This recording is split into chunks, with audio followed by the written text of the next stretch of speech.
नमस्कार, welcome to career मंत्र 9.1। मैं अंकित यादव आपके अपने यूट्यूब चैनल में आपका स्वागत करता हूं। आज की क्लास में हम UP triple S C PET 2023 के लिए प्रैक्टिस सेट नंबर 19 लेकर के आए। इससे पहले मैं 18 प्रैक्टिस सेट कंप्लीट कर चुका हूं, जो कि भारतीय इतिहास, भारतीय राष्ट्रीय आंदोलन, भूगोल और भारतीय अर्थव्यवस्था के क्वेश्चन से रिलेटेड है। सभी के मैं 5-5 क्वेश्चन जैसे कि पेपर में आते हैं उसके अकॉर्डिंग मैंने सेट तैयार किए हैं, और इसमें मैं क्लास में 20 क्वेश्चन डिस्कस करता हूँ हर रोज़। तो जो है आप इस चैनल को सब्सक्राइब कर लीजिए, लाइक कर दीजिए, शेयर कर दीजिए, ठीक है। क्योंकि क्या है कि आप अगर प्रैक्टिस करेंगे तो आपकी तैयारी और मजबूत हो जाएगी और आप ये देख पाएंगे कि आप पेपर में किस तरीके से परफॉर्मेंस कर पा रहे हैं, ठीक है। तो एक तरह से ये आपके लिए चैलेंज है कि आप 20 में से 10 क्वेश्चन कर पाते हैं या नहीं कर पाते हैं। अगर नहीं कर पाते तो आप इनको बार बार समझिए, देखिए, अपना रिविजन कीजिए और प्रैक्टिस सेट लगाइए, ठीक है। तो चलिए पहले क्वेश्चन की तरफ चलते हैं, और सबसे पहले क्वेश्चन जो शुरू होगा वो भारतीय इतिहास का शुरू होगा। भारतीय इतिहास का फर्स्ट क्वेश्चन है हमारा, निम्नलिखित में से कौन जैनवाद के 3 रत्नों में शामिल नहीं है। तो जो जैनवाद में 3 रत्न दिए गए हैं उनमें कौन सा इनमें से शामिल नहीं है वो हमें बताना है, ठीक है। ऑप्शन पढ़ लेते हैं, सम्यक ज्ञान, सम्यक आचरण, सम्यक श्रद्धा या सम्यक मुक्ति। तो इसमें जो है ये 3 फर्स्ट नंबर के, तो ये तीनों शामिल हैं, ठीक है। जैनवाद में जो 3 रत्न दिए गए हैं, सम्यक मुक्ति ही शामिल नहीं है, तो यही इस क्वेश्चन का राइट आंसर हो जाएगा, सम्यक मुक्ति, ठीक है। नेक्स्ट क्वेश्चन की तरफ चलते हैं हम लोग। हड़प्पा सभ्यता के अवशेष निम्नलिखित स्थानों में से कहाँ प्राप्त नहीं हुए, नहीं पूछ रहा है। ऑप्शन पढ़ लेते हैं, लोथल में हुए हैं, कालीबंगा में हुए हैं, नागार्जुन कोंडा में नहीं हुए और रोपड़ में भी हुए हैं। तो लोथल, कालीबंगा और रोपड़ तीनों में हुए, नागार्जुन कोंडा में नहीं हुए, तो यही इस क्वेश्चन का राइट आंसर हो जाएगा, सी ऑप्शन इज राइट। अब बात करते हैं नेक्स्ट क्वेश्चन की तरफ हम लोग चलते हैं। मुगल काल में सर्वाधिक मनसबदार किसके शासनकाल में थे। बहुत फेमस क्वेश्चन, कई बार पेपर में पूछा गया है ये। औरंगजेब, अकबर, जहांगीर या फिर शाहजहां। तो इस क्वेश्चन का जो राइट आंसर है वो हो जाएगा आपका क्या, इस क्वेश्चन का जो राइट आंसर हो जाएगा वो हो जाएगा आपका जहांगीर। एक सेकंड, तो इस क्वेश्चन का जो राइट आंसर होगा वो होगा, सॉरी, औरंगजेब, ठीक है। औरंगजेब के शासनकाल में सबसे ज़्यादा मनसबदार थे। देखिए हम लोग मोस्टली क्या है, अगर हमने नहीं पता होगा तो हम क्या है अक्सर करके अकबर पर चले जाते हैं, अकबर आंसर लगा देते हैं, क्योंकि अकबर का शासनकाल बहुत अच्छा रहा था, तो हम सोचते हैं कि सबसे ज़्यादा मनसबदार भी अकबर काल के में नहीं, पर ऐसा नहीं था। औरंगजेब के काल में सबसे ज़्यादा मनसबदार थे, ठीक है। और औरंगजेब के टाइम के बाद ही मुगल काल का जो मुगल शासन था उसका पतन होना शुरू हो गया था, ठीक है। आगे बात करते हैं, क्वेश्चन नंबर 3 के बाद है फोर्थ, सती प्रथा को किसने अवैध घोषित किया। अवैध किसने घोषित किया, लॉर्ड कॉर्नवालिस ने, लॉर्ड हेस्टिंग ने, लॉर्ड विलियम बेंटिंग ने, फिर या फिर राजा राम मोहन राय ने। तो अवैध घोषित निम्नलिखित में से किसने किया था, तो इस क्वेश्चन का राइट आंसर है लॉर्ड विलियम बेंटिंग ने। लॉर्ड विलियम बेंटिंग ने ही जो है सती प्रथा को अवैध घोषित कर दिया था। और ये जो क्या नाम है, ये जो क्या बोलते हैं अवैध घोषित किया गया था, वो किया गया था 1829 में। कब किया गया था, 1829 में, ठीक है। नेक्स्ट क्वेश्चन है हमारा, क्वेश्चन नंबर है हमारा फोर्थ के बाद फिफ्थ है, निम्नलिखित में से किसने हड़प नीति का प्रयोग करते हुए कई भारतीय राज्य ईस्ट इंडिया कंपनी के अधीन कर लिए थे, ठीक है। ऑप्शन पढ़ लेते हैं, लॉर्ड वारेन हेस्टिंग ने, लॉर्ड बेलेजली ने, लॉर्ड डलहौजी ने या फिर लॉर्ड कैनिन ने। तो इस क्वेश्चन का जो राइट आंसर हो जाएगा वो हो जाएगा लॉर्ड डलहौजी ने। लॉर्ड डलहौजी ने हड़प नीति के तहत भारत के कई राज्य जो है अंग्रेजी शासन में या ब्रिटिश इंडिया में मिला लिए थे, ठीक है, ब्रिटिश ईस्ट इंडिया कंपनी में अपने अंदर कर लिए थे।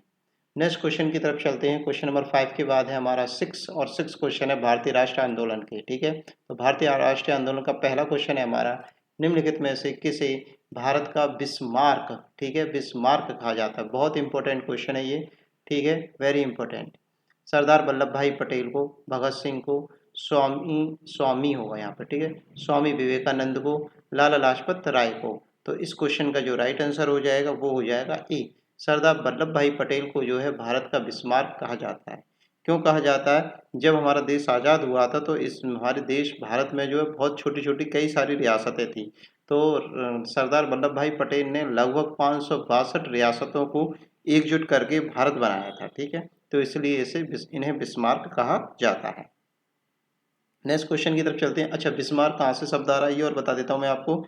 तो हुआ क्या था कि 1860 के दशक में एक जर्मनी में एक व्यक्ति हुए थे ओटो वॉन बिस्मार्क, जिन्होंने क्या है ये काम, ऐसा ही काम वहाँ पर जर्मनी में भी किया था। तो इसलिए इन्हें जो है सरदार वल्लभ भाई पटेल को भारत का बिस्मार्क कहा जाता है। अब बात करते हैं नेक्स्ट क्वेश्चन की। अरविंद घोष का नाम किस षड्यंत्र मामले से जुड़ा है? ऑप्शन है काकोरी षड्यंत्र मामला, लाहौर षड्यंत्र मामला, मेरठ षड्यंत्र मामला या अलीपुर षड्यंत्र मामला। तो अरविंद जो घोष हैं उनका जो नाम है अलीपुर षड्यंत्र मामले से जुड़ा हुआ है। ये जो क्या नाम है काम हुआ था, मतलब ये षड्यंत्र हुआ था, ये हुआ था 1908 से लेकर के 1909 के बीच में। ठीक है, 1909 के बीच में ये काम हुआ था। षड्यंत्र जो हुआ था 1908 से 1909 के बीच में हुआ था। नेक्स्ट क्वेश्चन की तरफ चलते हैं। स्वतंत्र पार्टी के संस्थापक कौन थे? ठीक है, स्वतंत्र पार्टी के संस्थापक कौन थे? ऑप्शन पढ़ लेते हैं। बाल गंगाधर तिलक, दादा भाई नौरोजी, गोपाल कृष्ण गोखले या फिर लास्ट ऑप्शन है सी राजगोपालाचारी। तो स्वतंत्र पार्टी के जो संस्थापक थे वो थे हमारे श्री राजगोपालाचारी। ठीक है, नेक्स्ट क्वेश्चन की तरफ चलते हैं हम लोग। क्वेश्चन नंबर 8 के बाद है हमारा 9। इलवर्ट बिल, ठीक है, इलवर्ट बिल किसके कार्यकाल के दौरान प्रस्तुत किया गया था?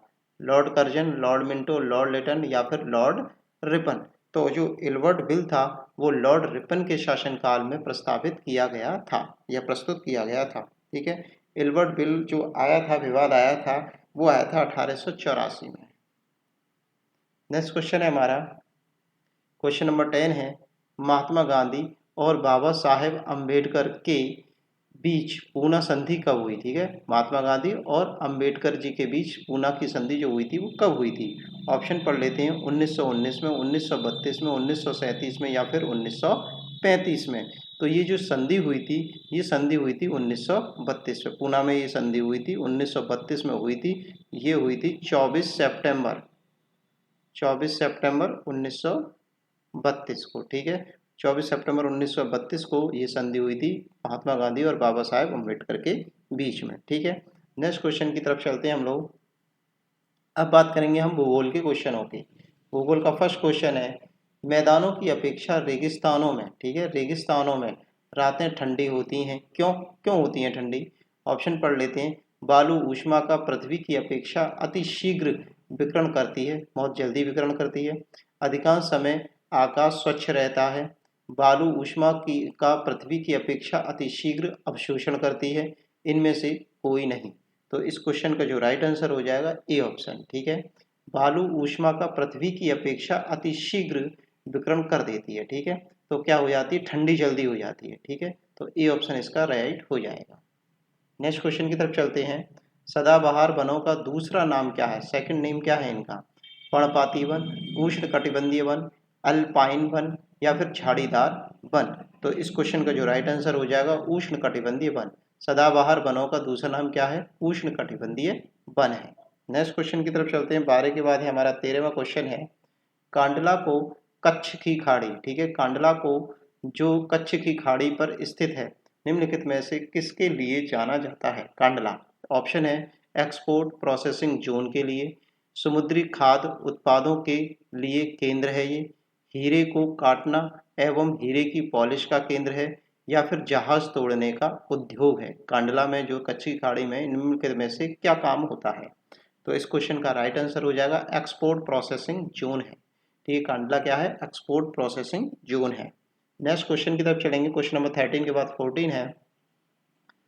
किस भारतीय राज्य को मसाला उद्यान के रूप में जाना जाता है? ऑप्शन है केरल, कर्नाटक, बिहार, उत्तराखंड। तो इस क्वेश्चन का राइट आंसर हो जाएगा केरल।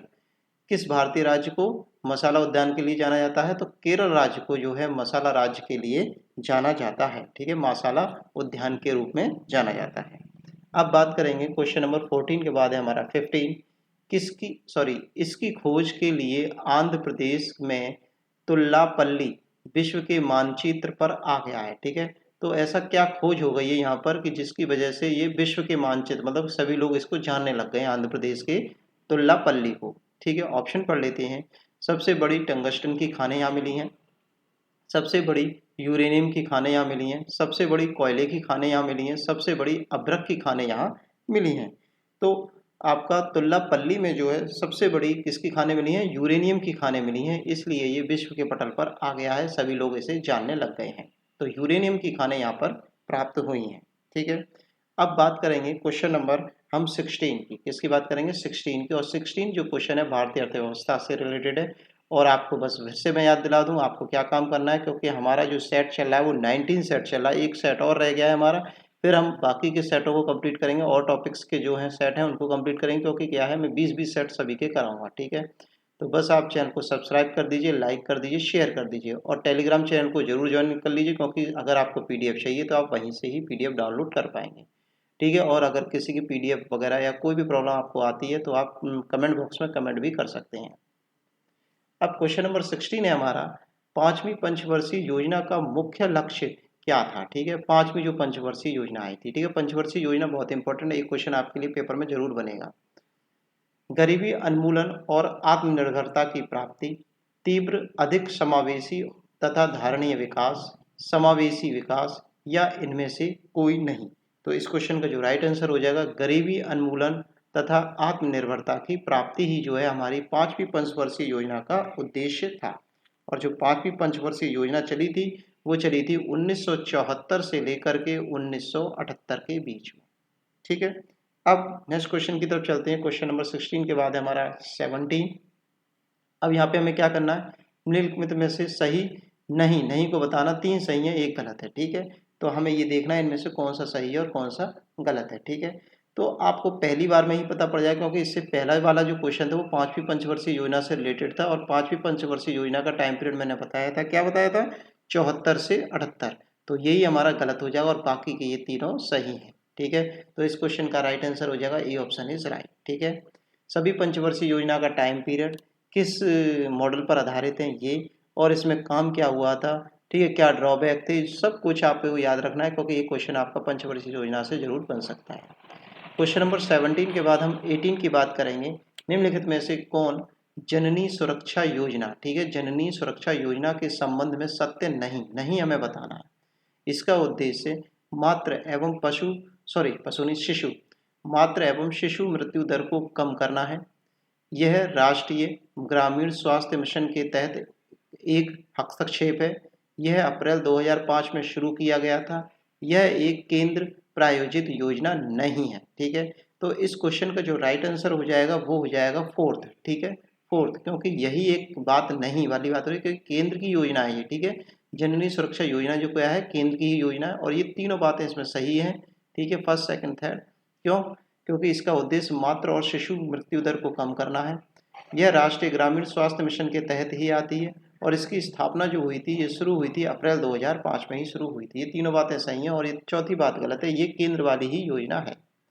अब बात करेंगे क्वेश्चन नंबर 18 के बाद 19।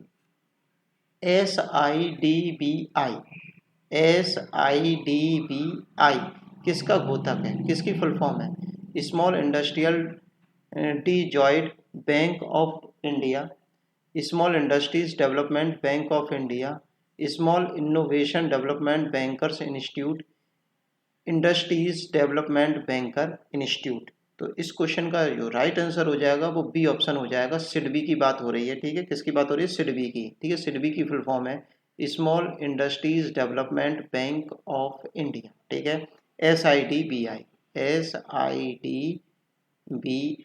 ठीक है, सिडबी की फुल फॉर्म है। ठीक है, अब बात करते हैं नेक्स्ट क्वेश्चन की और क्वेश्चन नंबर है हमारा 20।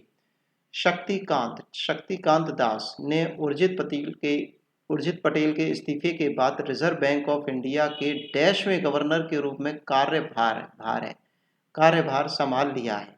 तो कौन से नंबर के ये गवर्नर बने हैं शक्तिकांत दास, ये हमसे इस क्वेश्चन में पूछा जा रहा है। ऑप्शन है 26वें, 27वें, 24वें या 25वें। तो शक्तिकांत दास जो है 24वें नंबर के भारतीय रिजर्व बैंक के गवर्नर बने हैं। ठीक है, और ये जो गवर्नर बने हैं ये बने हैं आपके 12 दिसंबर, ठीक है, 2018 से। ठीक है, 12 दिसंबर 2018 से शक्तिकांत दास भारत के क्या हो रहे हैं, गवर्नर बनकर कार्यभार संभाल रहे हैं।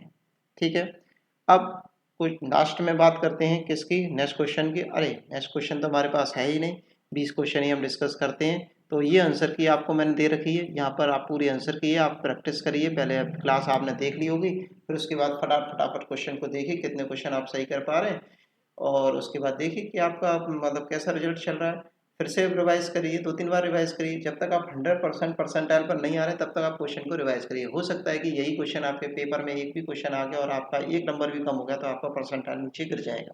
ठीक है, तो बस आप चैनल को सब्सक्राइब कर लीजिए, लाइक कर दीजिए, शेयर कर दीजिए, और जो भी आपकी कमेंट है, जो भी प्रॉब्लम है उसको कमेंट बॉक्स में कर दीजिए। ठीक है, thanks for watching video, take care, bye bye, धन्यवाद।